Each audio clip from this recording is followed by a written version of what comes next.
I'm coming back, y'all.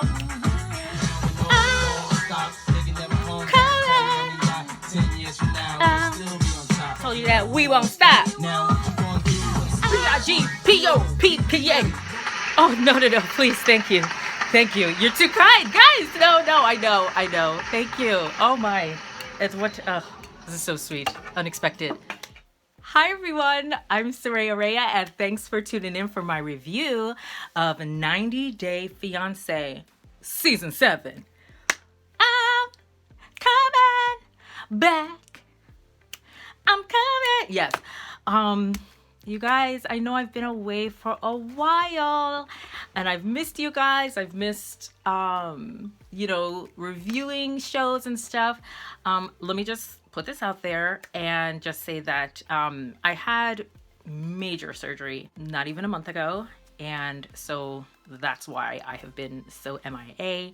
Eventually, I'm going to do a video about my health journey that I've been going through for some time, to kind of explain more about that. And actually, I'm also planning to just do kind of like a series of health related videos with everything that I've been dealing with. So yeah, if you guys are interested in that, I welcome you to watch that. So I'm still in the midst of major recovery, even as I'm here and like trying to dance about whatever. It's like, okay, when I'm done with this, I'm just gonna be like in bed. So while I may look like kind of up and about and like normal, like just understand that I'm actually still very much in the recovery phase, and I just have little bits of energy to do certain amount of things each day. So I was really wanting to get back to reviewing, so I'm using my little bit of energy today to do that. It is 90 Day Fiance, none of the crazy spin-offs. This is straight up 90 Day Fiance. We not 90 Day Before the 90 Days. It's not 90 Day Happily Ever After. It's not 90 Day What Now, which is that weird kind of spin-off that they do every so often, whatever.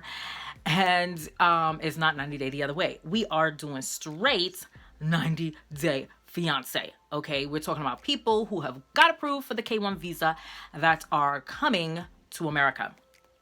All right, let's get right to it. We've got a lot of couples to cover, and this is I guess I should have said this at the beginning. This is season 7, episode 1 and 2. Right. First up, we have Anna, who is 38 years old and from Nebraska, and Marcel, who is also 38 and from Turkey. All right, so let me say this first. This season so far has had, I think, the most 90 Day kids out of all the other seasons that I've watched. And it's just, my heart really goes out to these children, even though they always prove themselves to be much more sensible than their crazy parents. Anna and Marcel are both beekeepers, and the way that they met was on Facebook on a beekeeping chat group or whatever, a group. And Marcel reached out to her. I don't really know what he said because he doesn't know English and she doesn't know Turkish or anything like that. But, they managed to communicate somewhat with each other. And of course, they're using the translator app. They got to know each other for about 2 or 3 months. And Marcel then proposed to Anna. And I mean, I tell you, I do not understand these people who can propose without knowing each other. Anyway, classic 90 Day style, y'all. Okay. So then they planned a trip to meet each other. I'm assuming she just went to Turkey to meet him, or maybe they just went to another, neighboring country, met, and you know what? It probably was another country. Yeah, that's what my guess is. Anyway, and they met and the engagement was official. She came back to America, started the application process for the K1 visa, and boom, Marcel is going to be here in a couple days. So let me give you a little bit of background about Anna. She has 3 children, 3 sons, whose ages are 15, 14, and 6. They all look 100% Latino, so I'm assuming that their dad is Latino. Anna's a, white woman. And anyway, but he is no longer in their lives. She said that it was a bad relationship. He wasn't really a good guy, and it took her a long time to get out of the relationship. Anyway, so Marcel somehow is now the love of her life, and she's bringing him to America. Her kids are, the oldest child, the 15-year-old, is just not pleased. He thinks that things are going too fast, and he's like, I'm not sure if my mom wants him to be our new dad or stepdad, but he's like, I just am not, he's not with it. Okay. Um, Let me also put this out there that Marcel is Muslim. Okay. He also follows the tenets of not drinking alcohol, not eating pork. I do not know if he prays 5 times a day, but he clearly finds it okay to live with a woman before he's married to her. So different strokes for different folks. She goes to pick up Marcel from the airport and brings him back to Nebraska. The kids meet Marcel, and it's just kind of like an awkward interaction. I mean, the little child, the youngest son, who's just 6, he's like super excited. Of course, he's young, so he doesn't really understand. It doesn't have the kind of like boundaries and just what you develop over the years. Even the sense of security, and they're pretty much the young kids. They in some ways they can just be very open to new people and to strangers and stuff like that. So anyway, but the older son is certainly weary. The main thing that happened in their segment so far is that a few days after coming to America, Anna decides to take Marcel out to lunch or dinner with her mom. Her middle son was also there, the 14-year-old. And anyway, so the mom, I mean, some people on Twitter was saying that she looks like she just came from a Trump rally. But anyway, as they sit down, Anna's mom starts ordering, and she's ordering beer. Now again, remember, Marcel doesn't speak English, so he needs everything pretty much translated. And I feel like it was one of those things that people do sometimes, almost like with last season of 90 Day Before the 90 Days, when Avery's mom was just like, Avery, don't you want to drink? Don't you want to drink? Even though she's like American underage for America. Only because like she knows that she doesn't drink anymore, being a Muslim. And so that's what Anna's mom did. She's just like, oh, you're gonna drink beer, and of course Marcel's like, no. And then Anna's mom comes out of nowhere talking about, well, what if she does something that he doesn't agree with, such as drink beer, because we drink beer, we beer drinkers. And she was like, what if she does something that he doesn't like? Is he going to stone her? Because that's what they do in Turkey, and they also chop people's heads off. So what is he going to do? Again, all of this discussion is happening, and Marcel doesn't know what's going on. So she has her grandson use the translator app, type it in. Again, it's so inappropriate for him to be a part of this. And she basically asks him, are you going to stone my daughter? Don't stone my daughter. And let me tell you, Marcel looks so confused as he's reading what was translated, and it's like shocked and confused and then shocked again. And again, because he doesn't have any command of the language, he can't really express himself. He's just kind of throwing out some words and short phrases like, Anna, you happy? You my wife? You safe with me, or safe, I want safe, or whatever he just little things. And it just kind of makes like a word salad. But clearly he's trying to say that, no, I'm not going to stone your daughter. I mean, the grandmother even specifically said, will he go outside to the parking lot and pick up some of the stones and chuck it at her?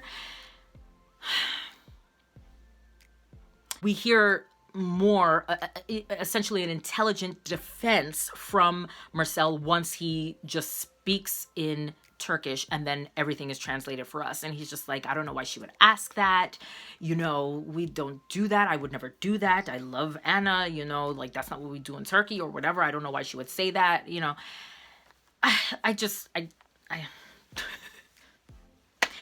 The other thing that's concerning about this couple is that Marcel, and it was revealed again during this lunch dinner, and again in front of the son, which again is widely inappropriate, it was revealed that he has not told his family in Turkey that Anna has children.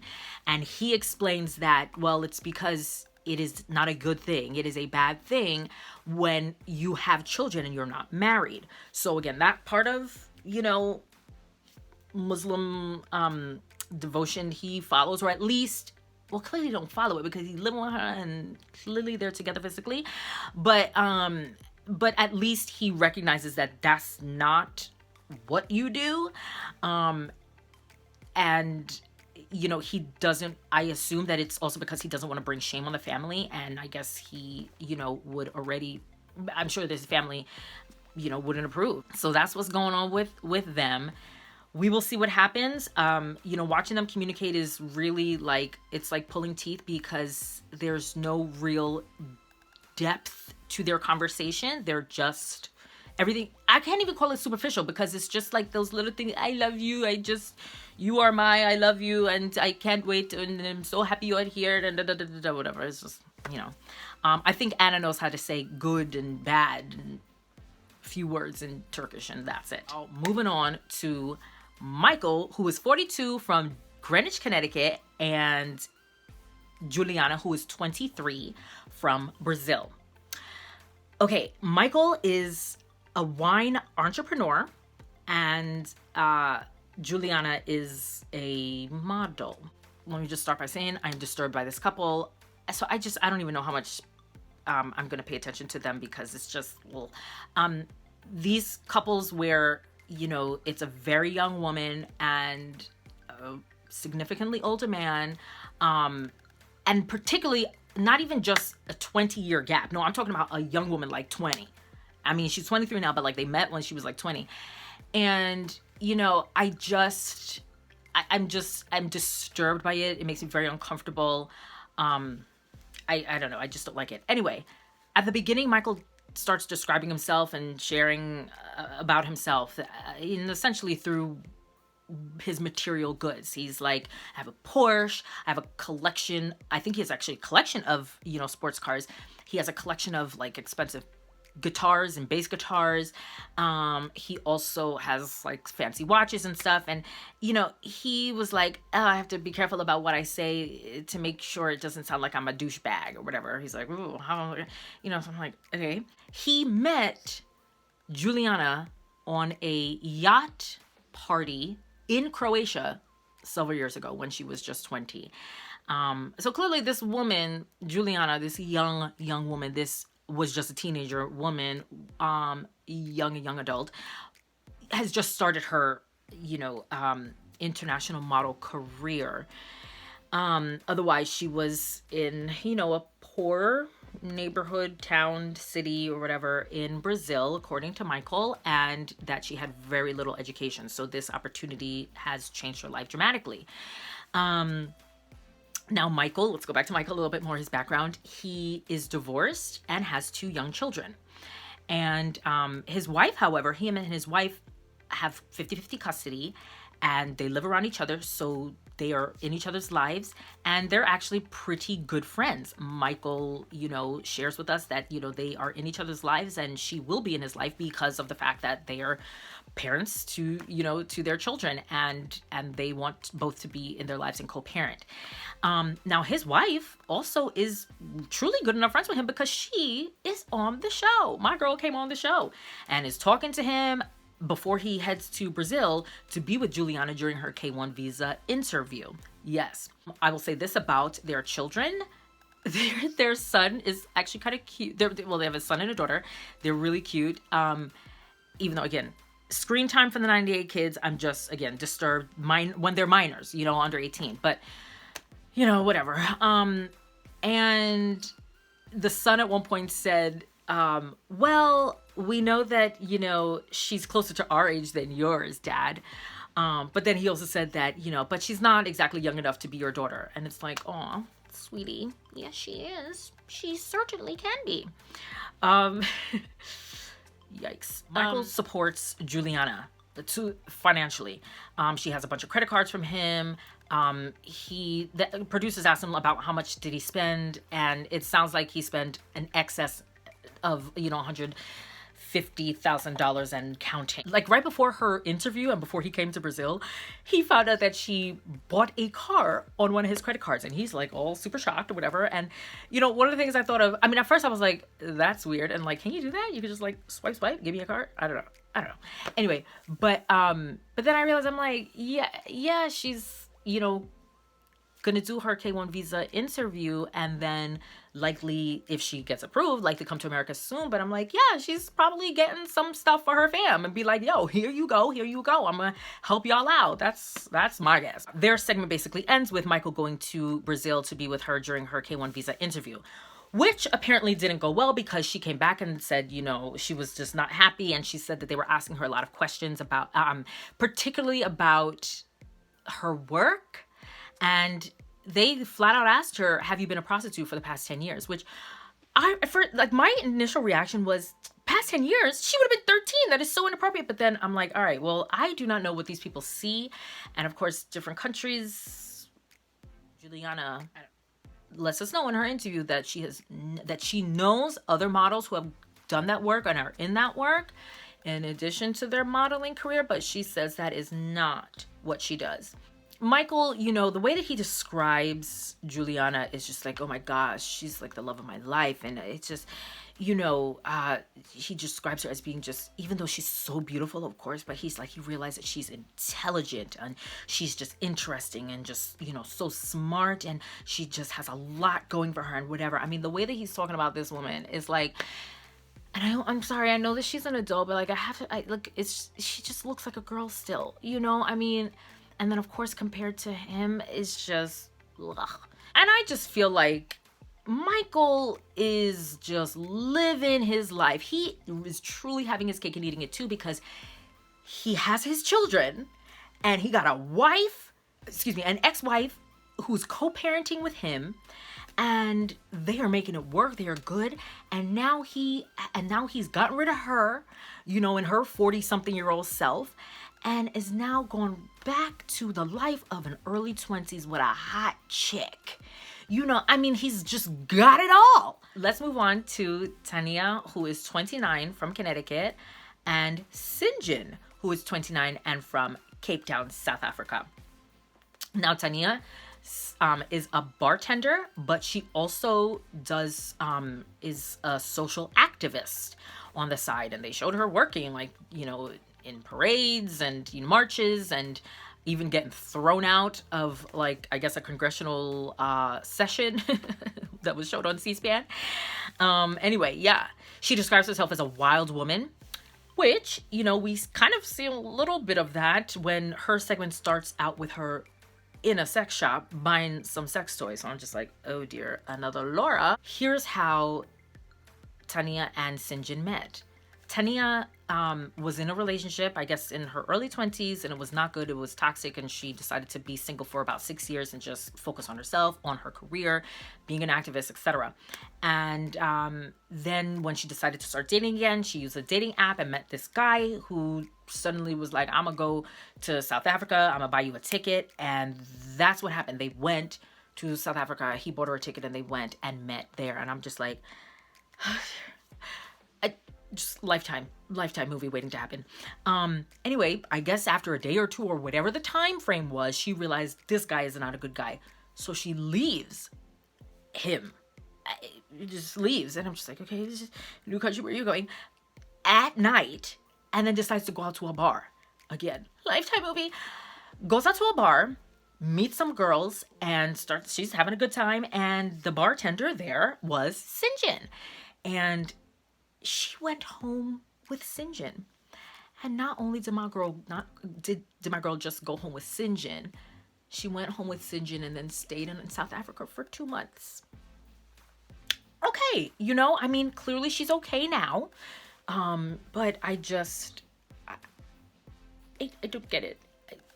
You know, some people are just very free while others are risk averse. What's interesting about their relationship, though, is that, mind you, I guess they've been together for, you know, some time. I mean, I don't know, might have been a year, maybe a little bit more, but because she has, I guess, spent that extended amount of time in South Africa, came home to America for some time, and even went back to South Africa for some time again.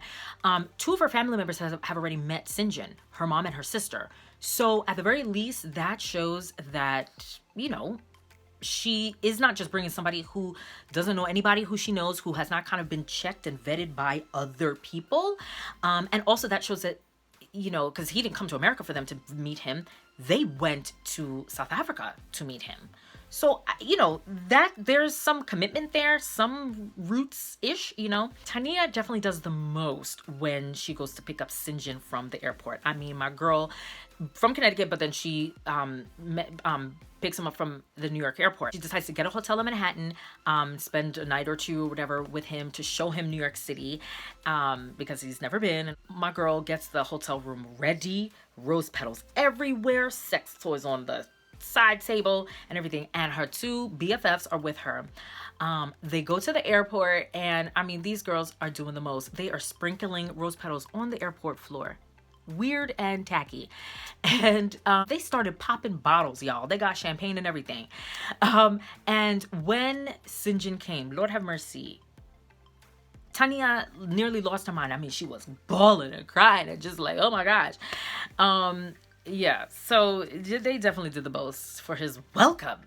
And anyway, so they go back to the hotel, and Sinjin, of course, is ready for some alone time. First of all, just to get himself cleaned up and like rest a bit or whatever, but then they also want to get it on and use some of them sex toys. So the friends are just like, okay, well, she told us that they need like 2 hours, and then we're gonna go out and like show him the city.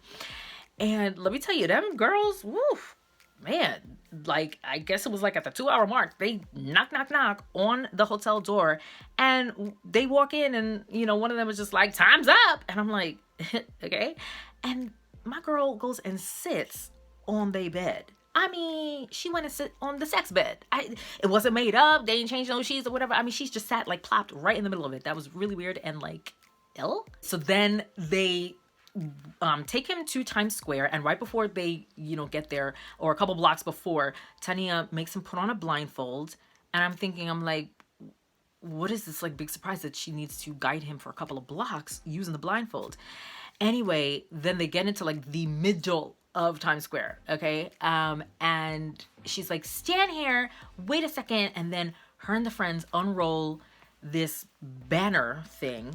And the sign says like, thank you for moving across the world for me. Love, your sugar. And, you know, my girl misspelled sugar. Suger. Either she did it or the printer did it, but still, it was there. So that was tacky, and then just looked real dumb on top of that. So, but let me tell you, Sinjin was happy. I mean, he just looked like he won the lottery or something, and called her banner exquisite.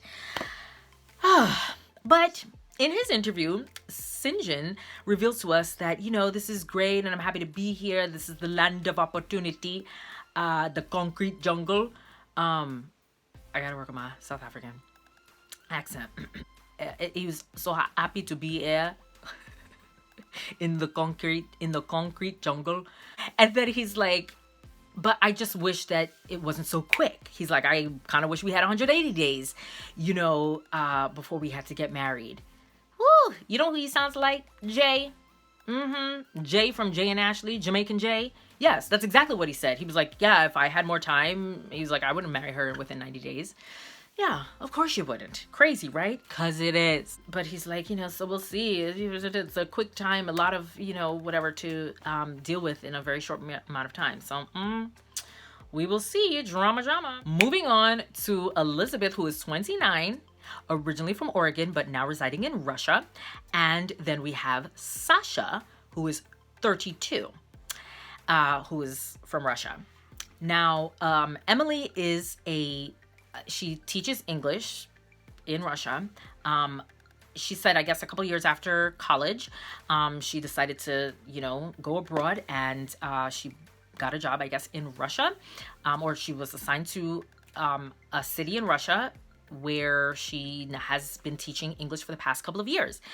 She really doesn't speak Russian except for like a word or phrase here and there. She said that it was really lonely being there, and she said that she decided to join a gym just to interact with people, just to meet people, and that's when she met Sasha. Sasha is a personal trainer, and you know, they befriended each other. Then he asked her out, and you know, boop boop boop, they are together. And that's not all. Emily and Sasha are 9 months pregnant. Yes, they are. And of course, that also means that they're engaged. So, yeah. But that's also not it. Sasha has been married twice and has 2 children, one with each of his ex-wives.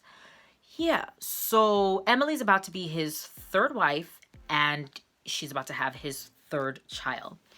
So 3 women and 3 kids. Emily reveals that when she found out she was pregnant, her family was like, come home now. But she was like, no, I'm not gonna leave my man. We're gonna have the baby right here in Russia. But eventually they have made plans to apply for the K-1 visa so that they can go back and live in America. So the major thing that happened in their segment was that Sasha and Emily decide to have a meeting with Masha, who is Sasha's first wife. And look, my girl agreed to do this. So I say kudos to you, because it was not a comfortable meeting. Ooh, Masha spilled the tea, man. And what she explained to us was she was married to Sasha for about a year, and he met this other woman who then became his second wife, got her pregnant while he was still married to his first wife, and then came to his first wife, Masha, to tell her that he wanted a divorce. And that's what he did. That's what he did. He divorced Masha and then married this second wife, and then they had that child, and they were together for some time. And apparently that's when he got into like bodybuilding more and just super focused about his life and his fitness. And apparently that wife was upset that he just became too self-absorbed and really just focusing on him. And then Sasha jumped ship again and then met Emily. It's not clear whether he was still married when he met Emily or had he been divorced. We don't know. And apparently, like, the relationship really isn't good with that second wife, because she's not anywhere involved and not giving any commentary, except for the fact that we see a picture of them from their wedding, but her face is blurred out and her child's picture is blurred out. So it looks like she wants no part of this. And I think there's also issues with her not wanting him to see their child. So Masha asks Emily, the hard questions, one being, why don't you just stay here in Russia, and then also to Sasha, like, why don't you stay here in Russia? You have 2 children here, but here you are just going to go off to America and leave your 2 children here, and then to go off and take care of your current child with your current wife.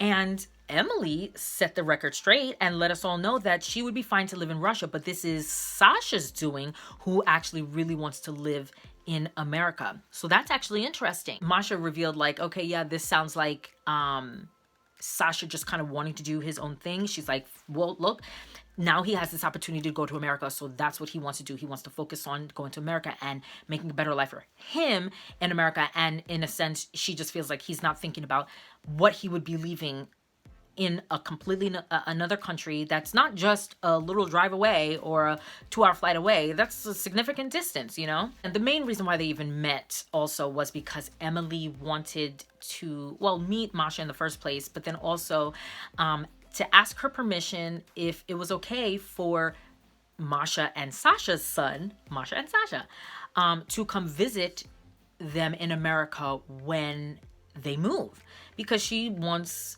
Sasha to have a relationship with his son. Masha's response is, if her son is open and willing to visit, then that's fine. She won't force him to go or anything like that. So we'll see what happens with them, because she is about to burst. Okay, she about to have that baby. Lastly, we have Robert, who is 41, from Winter Park, Florida, originally from New York, and Annie, who is 30 years old and from the Dominican Republic. Robert is a ride car share, whatever it's called, I guess Uber or Lyft. And he's a single dad to a son. Again, more 90-day kids, and they're so young. They're so young. Bryson, who is 4, I think he's like 4 or 5 years old. He's cute, lots of energy.